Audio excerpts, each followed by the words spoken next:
अब बात करते हैं एक और मैनेजमेंट से। यूग्रो कैपिटल के चौथी तिमाही के नतीजे आए। चौथी तिमाही में कंपनी का मुनाफा 37% बढ़ा, ब्याज से कमाई भी करीब करीब 13% बढ़ी है और एयू में भी करीब करीब 28% की ग्रोथ हुई है। थोड़ा एसेट क्वालिटी पर हल्का सा दबाव है। इन सब पर बातचीत करने के लिए हमारे साथ कंपनी के फाउंडर और मैनेजिंग डायरेक्टर शचींद्र नाथ मौजूद हैं। शचींद्र जी, गुड मॉर्निंग। सीएनबीसी की आवाज़ पर जुड़ने के लिए बहुत बहुत शुक्रिया आपका। सबसे पहले मैं बात करूंगा जो आपकी ग्रोथ आई एनआईआई में करीब करीब 12.5% की, नेट प्रॉफिट में 37% की और एयूएम में करीब करीब 28% की। क्वार्टर की बात कर रहा हूं मैं। ये कितनी सस्टेनेबल है और FY27 के लिए आपको क्या विजिबिलिटी दिख रही है? अनुज जी, बहुत बहुत धन्यवाद। बहुत दिनों बाद आपसे मुलाकात हो रही है। आई थिंक तो नंबर हमारा जो है ना एक कॉन्टेक्स्ट में है। जिन जो लोग हमको ट्रैक करते हैं, हमने लास्ट क्वार्टर एक बहुत बड़ा स्ट्रेटेजिक शिफ्ट किया।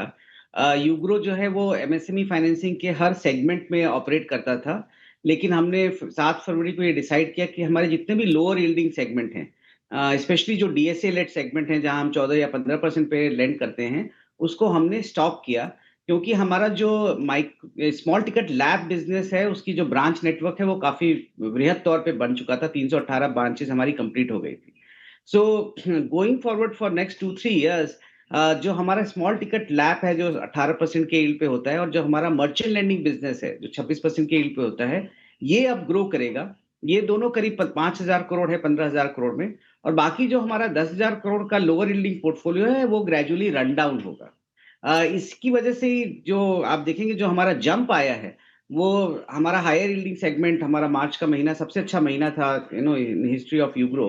तो अब हमारा जो पोर्टफोलियो शिफ्ट होगा नेक्स्ट 2 साल में, ये हमारा जो higher yielding small ticket LAP और एम्बेडेड फाइनेंसिंग मर्चेंट लेंडिंग बढ़ेगा और लोअर यील्डिंग नीचे जाएगा। इसकी वजह से अगर एयूएम अगर आप देखेंगे तो एयूएम में बहुत बड़ी वृद्धि नहीं होगी। FY27 में मोरलेस ये 5% के रेंज में ही रहेगा।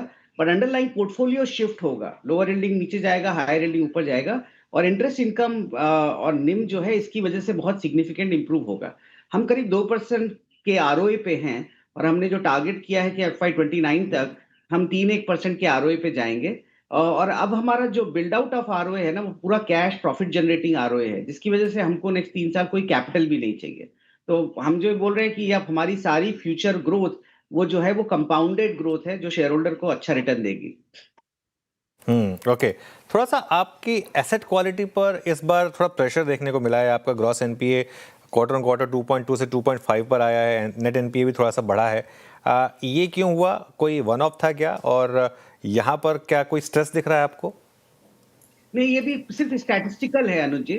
क्योंकि जब आपका quarter on quarter AUM growth flat है, क्योंकि आपका जो लोअर यील्डिंग पोर्टफोलियो है वो रन डाउन हो रहा है, और आपका हायर यील्डिंग पोर्टफोलियो उसका जो ग्रोथ रेट है वो ऑब्वियसली इतना हाई नहीं होता। आप 15 लाख रुपए का टिकट साइज वर्सेस 2 करोड़ का टिकट साइज, तो जब आपका एयूएम फ्लैटिश रहता है या लिटिल निगेटिव होता है, तो ऑब्वियसली डिनोमिनेटर थोड़ा सा कम हुआ है, और ये डिनोमिनेटर का इम्पैक्ट है।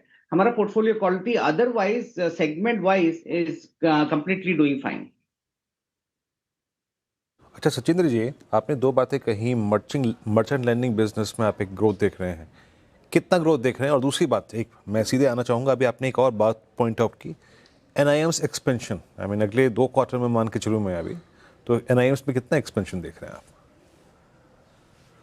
देखिए, ये 2 क्वार्टर के लिए तो कुछ भी कहना थोड़ा मुश्किल होता है। जो हम देखते हैं वो हम आने वाला वर्ष और उसके आने वाले वर्ष में, आपको इस तरह से देखना चाहिए कि हम ये उम्मीद कर रहे हैं कि आने वाले 8 से 10 क्वार्टर में हमारा जो इंटरेस्ट यील्ड ऑन पोर्टफोलियो है वो उसमें करीब 2% की बढ़ोतरी होगी। और हमारा जो इतना खर्चा होना था वो सारा हो चुका है। हमारा ओपेक्स की जर्नी कंप्लीट है। इसीलिए जो इंटरेस्ट अर्निंग है, बिना ये प्रिज्यूम करे कि हमारी बोरोइंग कॉस्ट में कुछ ज्यादा इम्पैक्ट आने वाला है, उसके बावजूद हमारी टोटल निम जो है वो बढ़ना चाहिए सेम प्रतिशत से। ओके अच्छा, अभी आपके पास जो बफर है that's enough for growth of FY27, या फिर आप कुछ फंड रेज करने की जरूरत पड़ेगी?